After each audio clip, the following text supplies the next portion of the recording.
Hi, this is Greg Kilstrom. Welcome to Season 3 of the Agile World, where we discuss customer and employee experience, organizational and workforce transformation, and how business can adapt and continually improve in an agile age. The Agile World podcast is brought to you by TEKsystems, an industry leader in full-stack technology services, talent services, and real-world application. For more information, go to teksystems.com. To read more about the topics discussed in this show, you can go to my website at theagile.world and read my latest articles, or get a copy of my latest book, The Agile Workforce, now available on Amazon and other retailers. My name is Greg Kilstrom, and I'm the host of the Agile World podcast.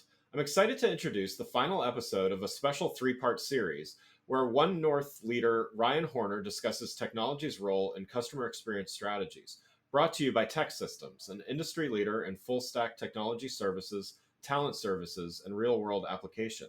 Ryan, welcome to the show. Thanks, Greg. I really appreciate the opportunity, and I think that your agility theme is really important for all businesses to hear today, so I'm looking forward to being part of it. Wonderful. Love to hear that. Yeah, it definitely it applies in a lot of circumstances, particularly what we're going to talk about here. But why don't you tell me a little bit about your background and what you do at One North? Sure. So I'm the managing director of technology, and I've been with the business for 18 years. So I lead our various technology teams from solution architecture to hosting to tech operations and R&D. I feel really lucky to be a part of One North. I think we have a pretty special place with a lot of world-class people across all the disciplines necessary to help businesses do digital right, to help transform their businesses with digital. But I mean, I think a little bit more than that. My philosophy is that I really believe in the power of technology to improve our lives, but also our businesses. But I really feel that many businesses struggle with that. They fight. They feel like they're fighting the technology rather than wielding the technology. So while I love technology for technology's sake, I spend a lot of my time thinking about process and people and how to put those together with technology to make it actually work. That's great. Yeah, and definitely so needed. With I think a lot of people agree to the premise, right? That it's important, but actually doing it and operationalizing and improving it over time, I think that's where there's a lot of companies struggling with doing it right. So true. So yeah, let's jump in here, and from your perspective, what makes up a great customer experience, and why is it so important to get that right? So I think why it's so important is because you are living your brand every day in all the interactions you have with customers and prospects. And in a competitive world that we all live in, each one of those engagement opportunities is really a chance to either impress or repel. And so, relative to your competitors, it's really important that you make a positive impression. I think all great companies know that, and that's why we're talking a lot about being customer focused, or I think it was Amazon that used customer obsessed in a way to think about how you create customer experiences.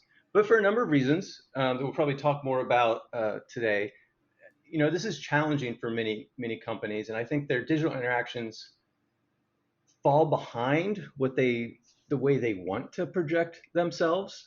Maybe they're lost in the momentum of how they do things, their organizational structure, just legacy operational approaches to how they want to see themselves from the customer experience that gets in the way of that. But so what makes great customer experiences? I think it really comes down to having empathy and being indelible. So empathy is about meeting the customer where they're at and telling a compelling story with the context of their interests, what their unique problem is, and personalized with respect for the way they want to engage with you, which is highly customized. And then indelible because it needs to stand out and be memorable, so that they want to engage with you again. I mean, it used to be that we had brand loyalty, right? There was a certain brand that I always used because I've always used it. those days are kind of over. So you have to earn brand loyalty by creating customer experiences each time to get and keep those customers. So that's why it's as essential as the success of your business. Yeah, and you touched on a few things there, but there's been constant change, and whether that's change in technology, change in customer preference, but we've been going through the obvious big change here, the pandemic, and just how companies have had to adapt to that. How has the pandemic impacted how brands communicate with their audiences? Hmm. Yeah, I mean, initially it was just kind of chaos, and there was the Right. the time frames and the trajectory are unknown. So I think we got to kind of throw that away Yeah. because it's a bunch of short-term thinking. But the dust has started to settle now, right? We're at the 12 months from inception. We're still working our way through the other side and the new normal. But to me, it's really just accelerated a collection of trends which were already well underway. Um, and the new normal that we keep talking about is change. Is That's what we could expect in the future on the other side, but it was in the before times too, right? Yeah. So Yeah. maybe I'm being hopeful, but my hopeful impact is that um, it has made the digital transformation that everyone was considering and was on their roadmap at some point, it's made it a top priority now. Maybe even an existential priority, which is maybe what it takes to do the work to really transform. And part of that may mean like, do they fund it? Do businesses fund it appropriately from a corporate structure to all the organizations and all the leaders out there? Right. And maybe I'll define digital transformation because it is so used that it can mean all things to all people. But Yeah. I mean, I think at One North, we think about it as the opportunity for each business to create, reimagine all interactions that a business has across touch points with a digital first mindset. Not digital only, right? We're talking digital and physical, but because we came from a physical past where we didn't have digital, as we're reimagining our businesses, taking a digital first mindset allows us to make that transformation and improve upon it. I mean, the other thing around the pandemic, you could say no one could have known or planned for a 1 in 100 year event, right? But Right. what you Right. could have planned for was change because that was already happening. And if you built your business to handle and adapt, right, to be agile, Right. then you were going to be able to better handle, and the ones that were able to adapt much more quickly. So I mean, it really gets to the root of why I love your theme, Greg. Is do businesses really buy into this notion of an unknown future and create a business that will thrive by adapting to that, as opposed to charting a course with clear predictions of the future that will be wrong and sticking to it? Like that's what agile is about, and the pandemic proved it. So. Yeah. Yeah. No, I mean, I like that because to your point, what's transpired during the pandemic from a business to obviously lots of other things going on in the world, but what's transpired from a business perspective, I think to your point, has really kind of forced some things to happen maybe quicker or more thoughtfully than they would have if just kind of left to their own devices and be like, okay, well, we can invest in digital transformation in 3 years because our stakeholders or our board are not prioritizing that. It's kind of brought a reckoning to those organizations that really have deprioritized that, and you see that the ones that have prioritized transformation, maybe they still had some work to do and were quite busy over the last year, but they were on a better footing when this began, because to your point, they were anticipating the unanticipated, which is that we all are moving towards a digital and more digital future and need to track all of these things and stuff like that. So yeah, I mean, I think as we talk about some of the technologies that enable digital transformation. So sales marketing platforms. How do these technologies help this transformation process, help this ability to create better customized and personalized experiences for customers. Well, I think it's interesting to talk about how technology solves this problem by talking about the history of the technology we're using for digital, right? So back to the basics of what the internet was built to do and the web protocols were built to be anonymous and stateless. And I'll get to the answer to your question by starting here, I promise. Sure, But sure. it's anonymous in the web. When you load a web page, it has no idea who you are, knows nothing about you, doesn't really care. And it's stateless in that it can't even not just distinguish between people, but it doesn't know one visit from you to the next visit. It's not recording a state of what you did before.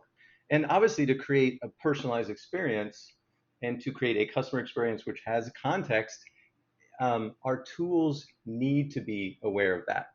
So the marketing technology tools, which we call MarTech, the MarTech ecosystem, um, if a business builds and integrates a MarTech ecosystem, which consists of a CRM system, a CMS or a content management system, some sort of email or marketing automation tools, and then an analytics platform. If those four key constructs, and there's a lot of edge cases in addition to that, but Yeah. if those four key constructs are talking to each other and sharing and recording data of each of the touch points with which a customer or prospect comes to you with, it will allow you to start to identify and de-anonymize the underlying protocols and technology of the web.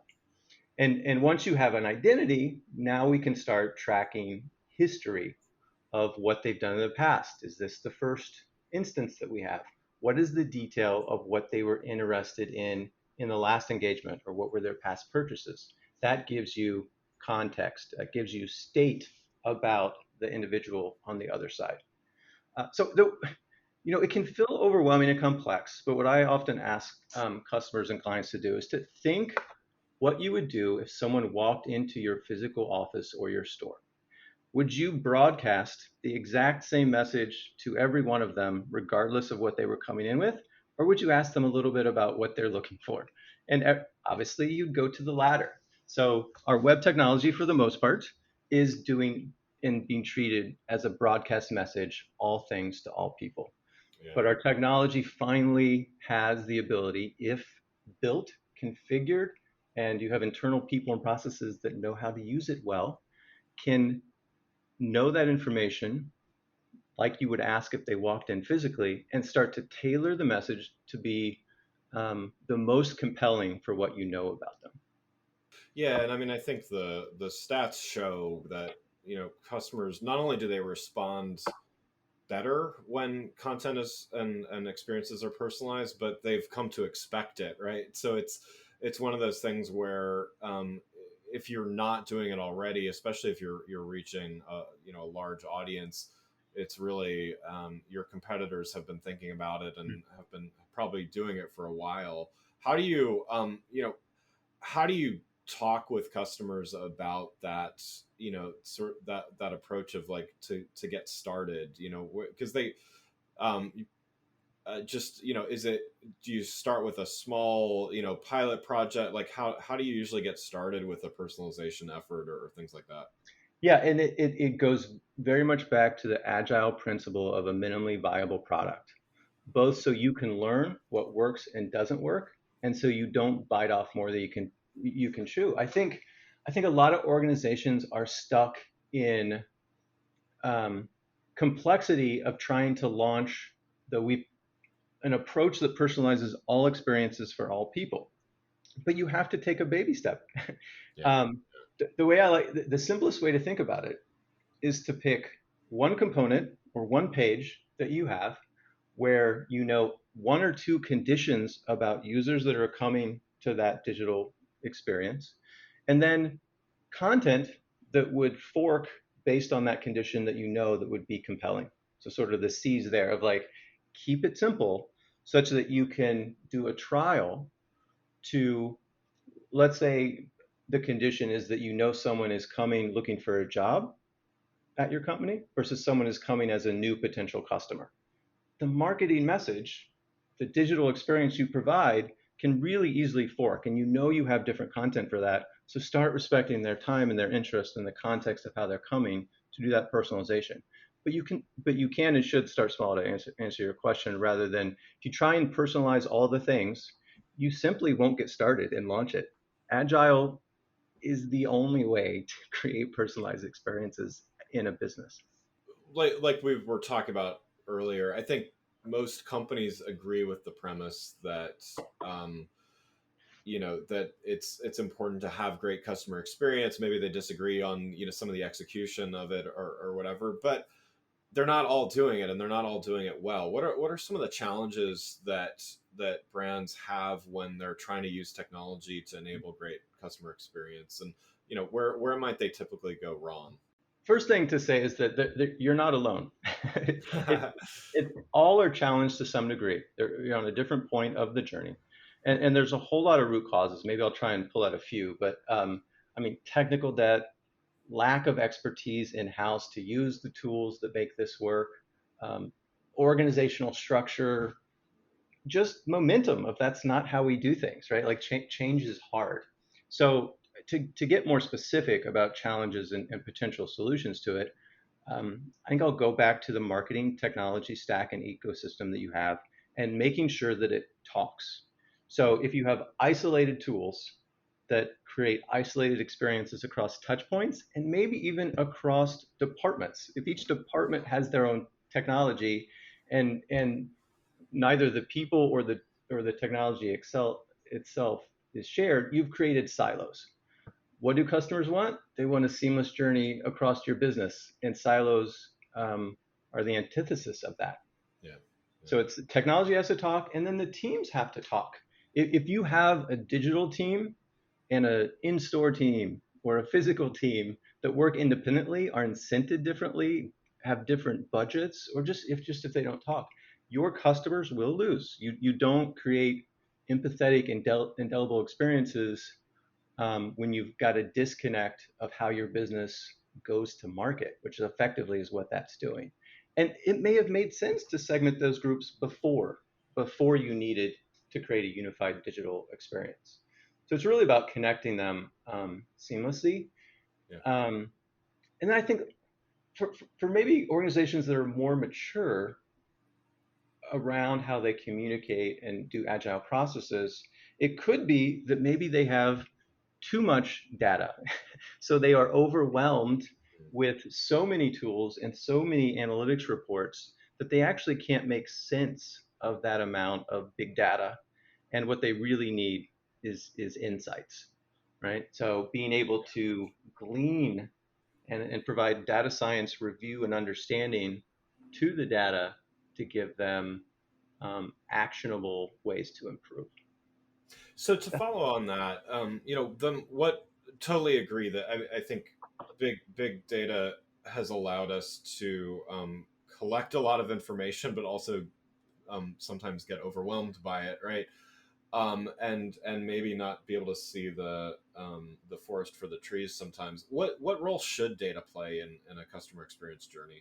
I mean, in the changing world fueled by digital that we're talking about, data is the input that shows you where you should be going, shows you what's working, what's not working in real time from real users, right? In the before digital times, that was the dream state to be able to get that kind of insight. But a lot of businesses still aren't taking advantage of it. And if you look at historical quarterly numbers for sales, that's a backward looking metric. If you're trying to drive forward, leveraging a backward looking metric is never going to take you there, especially against competitors who are forward looking with real time data.